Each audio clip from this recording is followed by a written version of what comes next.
Hello and welcome to Non-League to Legend, a series where we start in non-league football management and attempt to go on and win the Champions League. We are here with part 7 of our stint at Nottingham Forest, but if you are new to this series, there is a card in the top corner now that will take you back to the point when we arrived at the club so you can follow along from there. Since you were last with us then, a few things have been going on. As we can see at the top over here, we are near the end of October.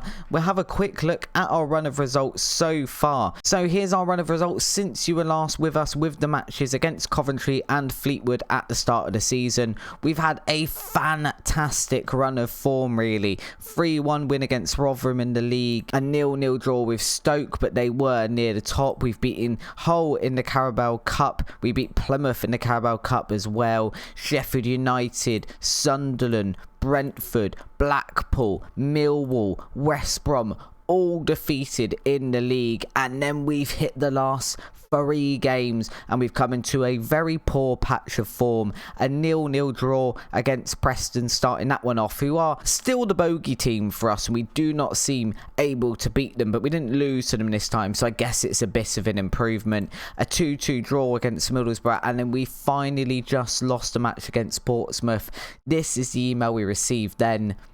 23 games unbeaten with Nottingham Forest, which when you consider how we were when we got to this club, that is a ridiculous achievement. We couldn't string a win together to save our life when we got here. So 23 games undefeated is absolutely amazing. Couple of other things based off of that: because of our fantastic run of form, we have got given a new contract by Nottingham Forest. We're now on £6,000 a week, and we are here until 2027, which is 3 years away. So we are here now for a long haul unless another bigger club comes in and offers us a great contract. And equally, we have made a couple more transfers, which we'll have a look at now. The main one on the outside, and the only one on the outside, is Cafu. He's gone back to his homeland of Portugal, over to Alavaca in the second league for 1.7 million. Essentially, he came to us and was worried he wasn't going to get a work permit. I didn't think we necessarily needed him, so off he has gone back to Portugal, and we've got a little bit of a transfer fee for him. We've also brought in 3 young players that aren't ready for first team football yet, but do help with our club vision of signing players under 20. Valente, he was 20 when I signed him. He is a Dutch 21 now year old central midfielder. He does look quite good already. He's got 14 first touch and 12 passing, which could end up being quite good. He's currently a Sky Bet League 2 player with potential to be a Sky Bet Championship player. We've got Chris Popov, who's a Welsh right or left winger, depending how you want to play him. He could also just about manage as a striker. Again, we've bought him in for 1.5 million.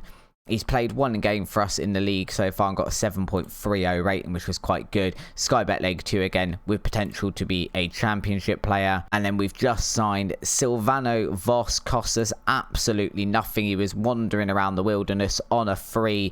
Was playing for Ajax before this. He's a Dutch either defensive midfielder or central midfielder. Again, he's another one, potential to eventually be a Sky Bet Championship level. And all of those guys we can either keep at the club and build into some good youth players, or we can just sell on and make a profit as we head into the Premier League. With all of those results as well, it does put us here in 3rd in the league. We are 3 points above 4th place Crystal Palace, and we're 3 points behind 1st place Luton currently. Our matches today then are going to be a Carabao Cup 4th round match against Wolves, and a championship match against 19th place Sheffield Wednesday, who realistically we should be battering, but we'll see if we can regain form. Wolves, I'm expecting to be a hard test. And this is the team we are going to put out for that hard test against Wolves. We've got Callum Ward in goal, a back 4 of Williams, Colwill, Sorensen and Moray. We've then got Garner, Yates and Ojeda in midfield, Aspria out on the left, Gretsch, our youth player, out on the right, and Pellegrini up front. Gretsch might seem like a bit of a weird one, but actually he's not been too bad. 10 appearances, 2 goals off of that left wing, 7.04 rating. He definitely looks like one for the future. Our main problem here is Pellegrini, who is not quite fully fit. But again, 11 appearances in the league and 6 goals. Definitely one we do want to be starting against Wolves.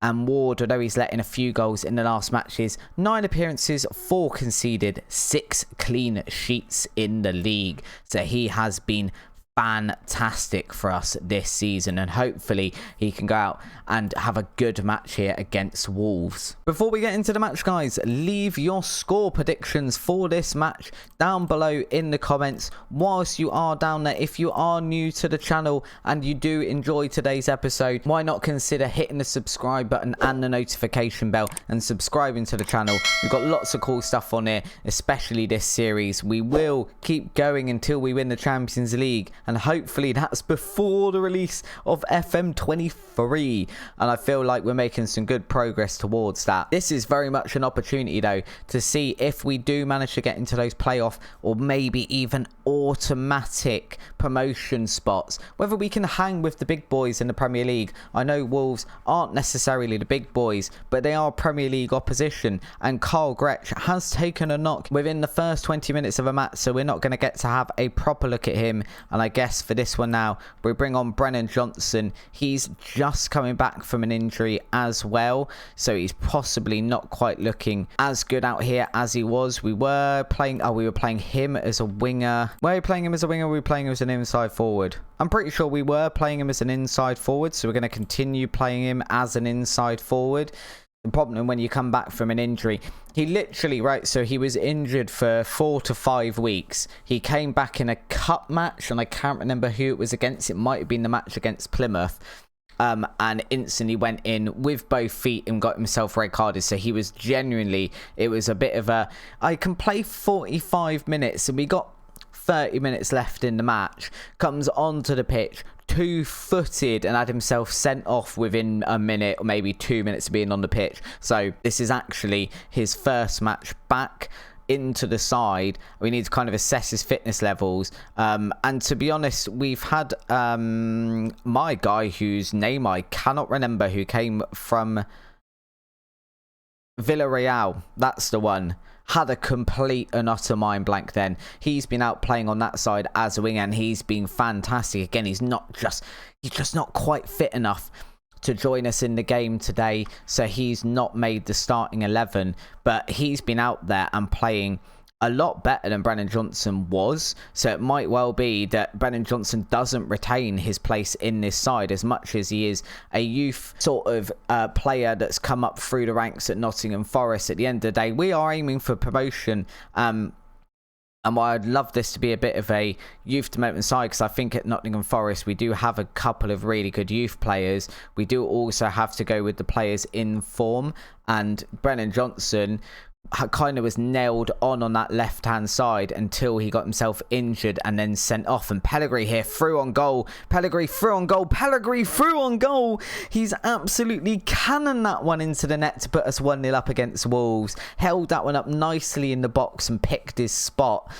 That was great. I genuinely didn't think, I don't know what Williams was doing with that header. Just kind of ball rammed into the ball. But Pellegrini seen the goalkeeper come off his line and just nudged himself over to the right a little bit so he could slot it calmly past him. And we are outplaying Wolves at the moment. I'd be very surprised if that continues throughout the second half, because I think they're going to come out now and be a little bit all guns blazing. But, you know, you never know. Hey, it's only the Carabao Cup, but a run against Premier League opposition is fantastic for both morale and, you'd think, for the company bank account. I don't know that there's that much money in the Carabao Cup, but there's got to be some money in it when you're facing Premier League opposition. That's an easy free kick for Ward to get hold of as well, which makes me think he's going to do something really stupid here, because I don't know why there's going to be a highlight. He's just going to pump that one upfield. Pellegrini's almost managed to get onto it, but it has gone back with Wolves now. We're going to try and make their way up the pitch. Colwill, though, I was going to say Colwill's easily picked that up, but he's just given it away just as easy, and we're really, really lucky to get away with that one. Colwill, mate, what the actual hell were you thinking? We've got HUNGRIER over there, who's having a great game but looks really tired. Colwill is also starting to look tired. We're going to take off HUNGRIER. We're going to bring on Chris Popov over on that side, and we'll probably leave it another 10 minutes or so. And then we're probably going to have to take Colwill off as well, which is a bit dangerous because it's only 55 minutes played. We've already made 2 substitutions due to HUNGRIER being absolutely shattered and Gretsch obviously getting injured. That looks offside to me. Apparently it's not, but it doesn't matter because Zaha has missed it anyway, and they are starting to come out now and get all over us a little bit, and they want us to take Pietro Pellegrini off, who obviously wasn't fully fit going into this game, but I'm a little bit more worried with the fact that our defensive back 4 is being run ragged here. So we're going to bring on Bernard there to replace Colwill, and we're going to have to drop to cautious, which I don't really like doing, but the team is so tired. I don't think we can only make 3 substitutions this, right? Yeah, you can't make any more substitutions. That really confused me now. I thought for some reason it might be a glitch where I could still make 5 like we could for a little bit in real life. My assistant manager still going, but you can take off Pietro Pellegrini.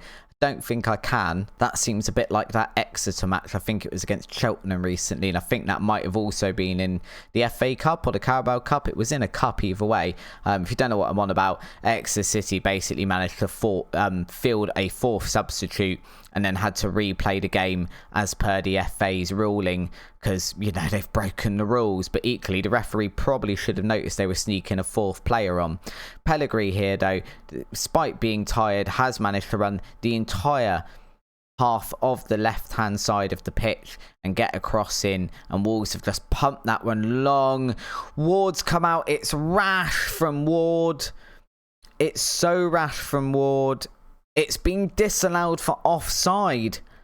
Oh, we've got away with that one. He is massively offside, to be fair, but Zaha bearing down there. Ward's come to kick it and just absolutely missed it. I mean, he wasn't even close with that clearance there. And we are just hanging on here.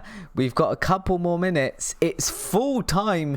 Nottingham Forest beating Wolves in the Carabao Cup. We have beaten Premier League opposition. I mean, we're saying we weren't at our best. We're unlikely to be at our best just because you hope that Wolves are substantially better than us. And that's a fantastic win for us. And I'll be very interested to see now who we do get in the 5th round. And here is the 5th round, by which, of course, I mean the quarter-final Carabao Cup draw. There's some big teams in this hat, and we just got to see who we are going to face now. Nottingham Forest, we're first out of it, and we are facing Watford. So it's an all-championship tie.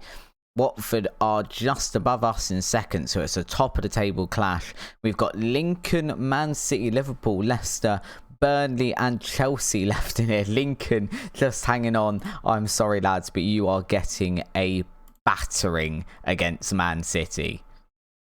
It's a little bit of an interesting lineup for our match against Sheffield Wednesday then. It's a very new lick side compared to our last match. We've got Ward remaining in goal, Colwill, Bernard, Sorensen and Fonseca as our back 4. Otterson, Mason and Goyaks in midfield. Popov out on the left, Burke on the right, and Alex Milan, the guy whose name I could not remember in the last match, up front. And hopefully, with the amount of rotation as we can see here that I've just had to make, hopefully we can still go and get a result against Sheffield Wednesday. Despite them being 19th, I can only assume, based on this fact, that the defence is leaky as all heck, because Tyrese John-Jules, their striker, is the top scorer in the league, and yet they're down in 19th or 20th as it stands after the start of this match. And we see we've also got Watford and Luton both above us in the league currently. I don't know if either of those are playing right now. Luton are playing, they're playing West Brom. Watford, who we faced in the Carabao Cup, I believe we faced them about 2 or 3 weeks before in the league. Clattered the crossbar there, did Alex Milan. And we are going to keep building that counter-attack. No, we're not. The highlight's just going to end there. And really not a lot happening so far. I mean, we are ahead on shots. We encourage the team here. We start the highlight in a weird position just outside the box. Goyak out to Otterson. Sorensen now out to Fernando, which is Fonseca, which always confuses me because he's called Fernando on this screen and Fonseca on the team selection screen. Bernard lumping that one forward to Popov into Milan. Milan again, what are you doing, lad? I'm all for you taking a pop, but seriously, could you sort yourself out?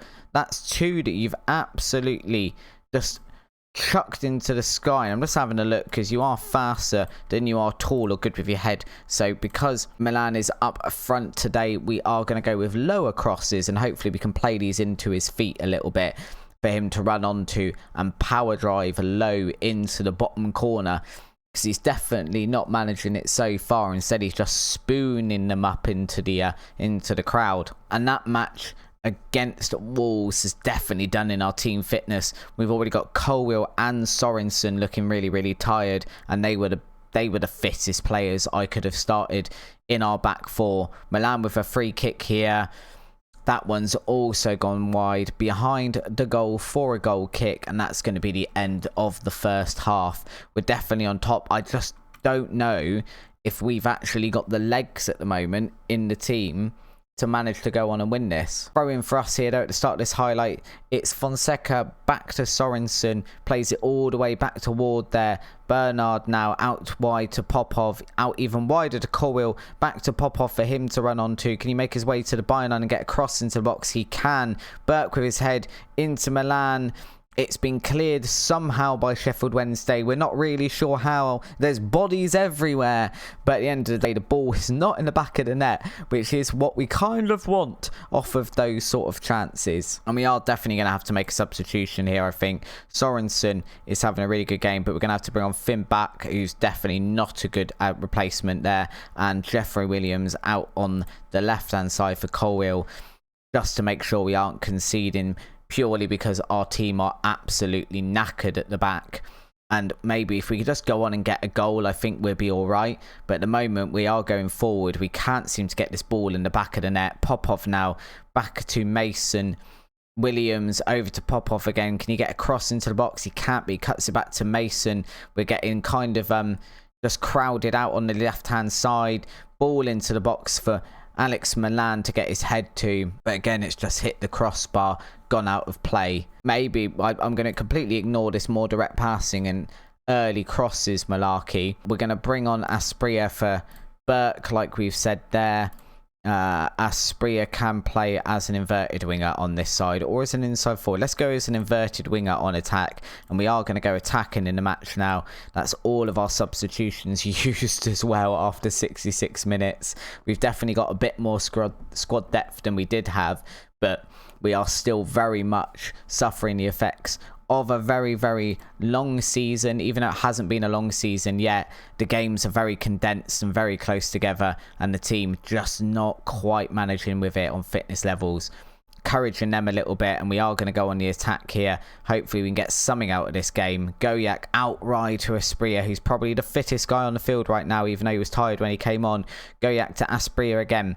Asprilla now, can he get a ball in the box? He can't, but it's back to Goyak. Otterson tries to play it to Asprilla in the box, and it has been cleared, but only as far as Finn back, who's already got a yellow card. Mason into Asprilla now. Asprilla into Milan. Milan with some weird little Rabona or something there, but either way, it's gone in the goal. That's all that matters for us here. We're going to tell back to ease off his tackles as soon as this highlight's over.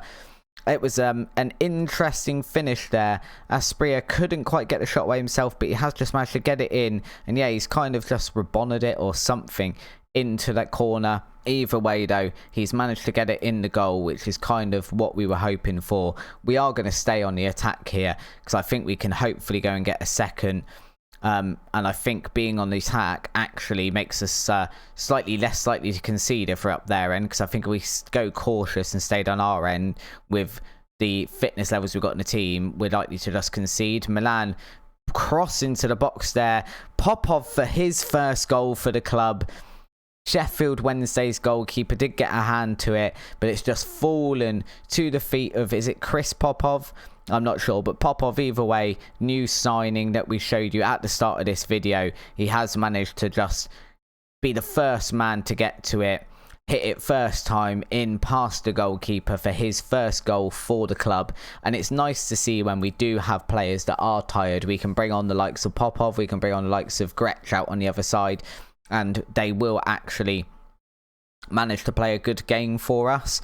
Finn Back, for example, coming in here in defence as well, definitely not a starting player for us, but is quite a helpful utility player, I guess we call it, a squad depth player to come in when we have had a match against the likes of Wolves and all of our players are tired, to come in and just do a job for us. He's not going to be the guys we'll be playing against the likes of the Luton and the Watfords in the league, but he can definitely play against the Sheffield Wednesdays. And 2-0 is the final score for us. We left it, I feel, a little bit later than we would have liked to have left it, but at the end of the day, we have managed to come away with a win, and somehow me telling Julian Mason that he's done a good job has demotivated him. Man management. And now we kind of turn our attention towards the upcoming games. We have got the East Midlands derby against Derby County, but they are also 24th, so perhaps not the most interesting game to watch. We then got 7th place Barnsley, we've got Charlton, Swansea, Reading, Cardiff, and then we've got a match against 2nd place Watford, 4th place Crystal Palace, and 1st place Luton, all in a row and in the space of, what's that, 2 weeks of each other. I mean, Watford's on the Tuesday and Crystal Palace is on the Saturday, followed by Luton on the Saturday, Watford on the Thursday, and then Watford again. So actually, that one's Sky Bet Championship, that one's Sky Bet Championship, and that one's the Carabao Cup quarter-final. So we face Watford 3 times in the same month. I assume we're going to have to watch at least one of them on this YouTube series. That is going to be it for today's episode though. If you have enjoyed it, please do hit the like button below the video. It does really help out with the YouTube algorithm. It's always really appreciated. If you are new to the channel and you haven't already, hit the subscribe button while you're down there, and you can follow along with this series as we attempt to get Nottingham Forest up into the Premier League, and then we charge on to win the Champions League by hook or by crook, with whichever club comes first. Until next time though guys, thank you very much for watching. I will see you over on the next episode with Nottingham Forest.